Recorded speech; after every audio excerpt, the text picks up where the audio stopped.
Eagle fans, and welcome back to the Love It Christian Eagle Coaches Show. Karson Robinson, Coach Chris Softley, and Coach back in the winning ways of things last week. You waited an extra day to play. It was a different week leading up to the game. You get an extra day of practice, an extra day of rest really for the boys after two tough ones with Munster Sacred Heart and Weatherford Christian. And you come out and you play really fast, you play really hard to start against Bishop Gorman, and you get a big win on Saturday. That had to be, and I know everybody said it to me before the game, you had your best practice of the year last week. And it looked like it whenever you started the game on Saturday. Had to feel really good to see that the boys come out and meet that adversity head on. For sure, and I think hopefully we don't need any more adversity to make sure that we're focused and locked in. But the boys they were focused, they were locked in. We had a great week of practice, and this is a good Bishop Gorman team, but our kids were really prepared and they played really fast. And we had a fantastic start, scored 22 in the opening period, and we're pretty efficient. We had one play we'd like to get back on a turnover, but other than that, for 4 quarters, we played really fast and really hard. The twos came in and were very efficient as well. And so it was a great Saturday mid-afternoon game.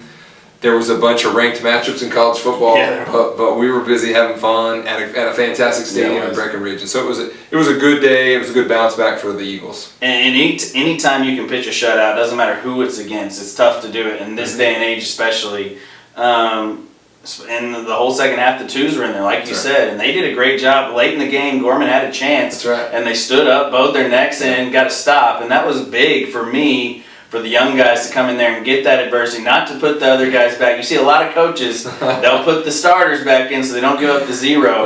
But that didn't happen on Saturday, and the young guys stood up and made a stop. We've been talking a lot about toughness. How do you get tougher is you do hard things the right way. And so it's good for our young guys to be with their back against the wall. We talk a lot about how we win in the red zone. That's just a mentally tough thing, is what you do is you win in the red zone. Nothing's hurt. We haven't given up anything yet. Let's go get a win. Let's get a 4-down stop. And our young guys did that.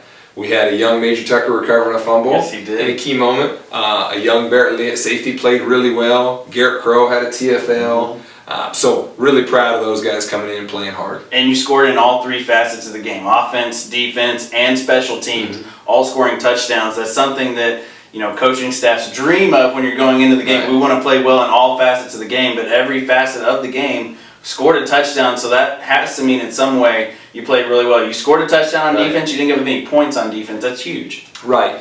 We knew we had to win the special teams. We thought that was an area where we could succeed, and we did. Great kickoff return there. Coach Tucker setting us up, and Brady Simmons taking to the house. And then on defense, again, that goes back to the boys' preparation. They were really locked in on what they like to do, and Andrew Riddleman getting a pick 6. He played some safety, didn't get a pick 6. Played some linebacker, didn't get a pick 6. So we moved into D-line so he could get a pick 6. It only makes sense, right? Yeah, off a tip pass as well by Drake Thomas. I believe got his paw on it, and tip drill. Andrew Riddleman picks it up and goes 21 yards for a touchdown. It was a good play, and that was really a play that you're up at that point, but that play just kind of pushes the momentum all the way into your favor, and you're able to capitalize and win the game, off of that momentum.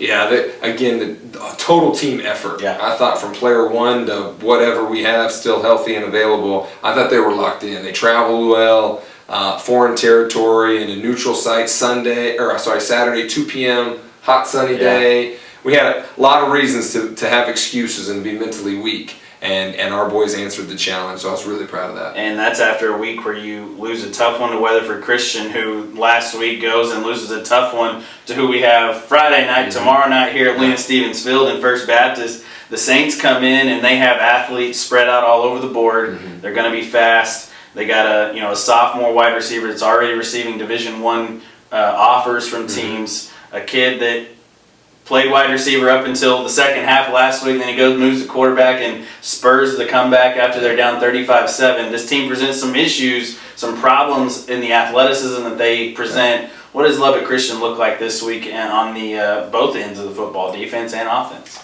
Yeah, this is a great FBA team that's playing their best football right now.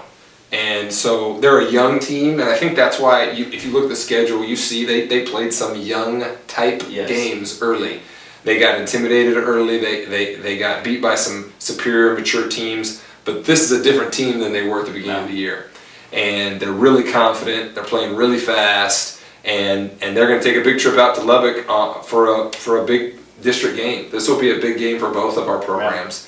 And I'm really excited to see how we respond again, because it's the challenge of tackling athletes in space, kids that are maybe on another level in terms of their pro agility and their 40. And we'll see how our discipline and our toughness pans out in those situations. Now, as a coaching staff, we have got to try to put our kids in position where they can tackle in a phone booth rather than 53 and third. And so we're going to try to compress the field and try to give our kids the best chance. But on offense, we need to be really efficient. I like where we're at offensively, but we need to be able to run the football, establish the run early. I think FBA is going to try to do the same. And I think the game will be won in the trenches. And this FBA team, like I said, did us a huge favor last week by beating Weatherford Christian, which takes Lubbock Christian from looking at a 3rd or 4th place back to controlling your own destiny. And I know we like to talk about things, control what we can control. Yeah. Friday night is one of those things. Now we can control what happens on Friday night, that everything is in front of us. Is that something that the kids, you think, will rise to the occasion more over to, or is it something that hasn't been talked about at all and they just care about winning a football game on Friday night? Yeah. The approach I take is when I want to have a mature team, I try to teach them, I try to train them like they're mature people, right? We kind of, they will rise to the level that you set for them. And so we are honest with our kids. Now, we don't spend a ton of time on that. We don't look at rankings and point differential and things like that, but we're honest. We tell them, this is a team that beat the team that beat us. This is a team that's highly explosive and is very talented, and we now control our destiny. And so we'll be upfront and state those, but other than that, at the end of the day, it comes down to teenagers tackling other teenagers in the open field and taking care of the football and playing really, really hard. And as coaches, we need to make sure that we've kind of checked every box to give them the best chance for success. And if Lubbock Christian wins that game on Friday night, they put themselves in a great position to win a district championship with 2 games left on the schedule. One of those games is a travel game to Fort Worth Temple, who has been good in the early season slate, and then in the season at Mercy Culture Prep. So like we talked about, you have the season in front of you, and that kind of makes you feel good as a coaching staff too, to be able to control your own destiny and know this is what we got to do to put ourselves at the top of the district, where we talked about we want to be, and then we'll go into the playoffs and do what we can there. That's right. There's so much left in terms of football left to be played. The South, the rest of the bracket, the right side, the left side, there are so many moving pieces. If we look back even just 7 days ago when we did this interview, looked a lot different. The whole thing flipped. And so it could very easily happen again, and our job is to make sure that we're a steady in the boat type of team, that we just do workman-like work every Friday, and that we're consistent. That's the type of program we want to have here at Lubbock Christian, is not a program that has a great year, but a program that is a great program, because we answer the call week in and week out, year in and year out. And so this Friday will be another test for that, is can we continue to be a team that finishes well? FBA, Temple Christian, both with 1 loss in the district, they both have a shot at doing anything they want. Yeah, they can do whatever they want with the district as well. And so there's a lot of play to be, a lot of script still to be written. Yeah, and Munster Sacred Heart's hoping, like we were last week, that First Baptist could take care of Weatherford Christian. Munster Sacred Heart's hoping they can take care of us this week because they had the tiebreaker over First Baptist. So a lot of moving parts, like Coach Softley said, in this district. It's going to be fun down the end of down the stretch run here in District 1, Division 4.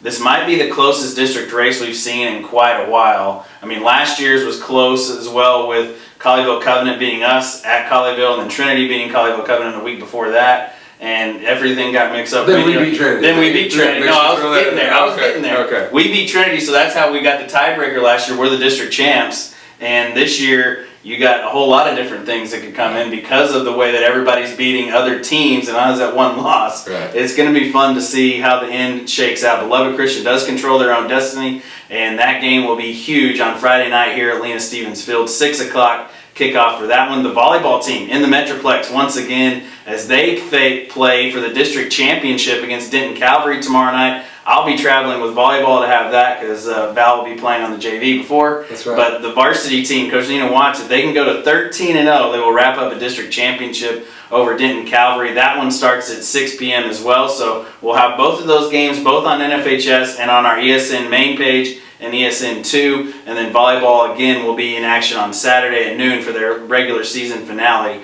at Kennedale Fellowship. Coach Nina Watts try to go 14-0. You got to go 13-0 first against a good Denton Calvary team who has only one loss in the district, and that's to Lubbock Christian. That's right. So both teams really playing for district championship style games on Friday. That's what you want to see as an athletic director. That's Take right. the head football coach hat off. Athletic director, you want teams competing for district championships, and that's what we're doing. We have great kids that work really hard. They put themselves in position to do this. And so this is the first season, fall season. Yeah. We're hoping that this is going to be a little bit of a cyclical thing here this year. Yeah, it should be, hopefully. And things keep trending in the right direction. We'll have some trophies to put in the trophy case There you go. after the season's over with. That'll do it for us this week. Coach, good luck this week. Thank you. And good luck to Coach Nina Watts and the volleyball team as well as they head down to Denton for a district championship match with the Calvary Lady Lions. We'll have that all for you on Eagle Sports Network. Till next week, go Eagles.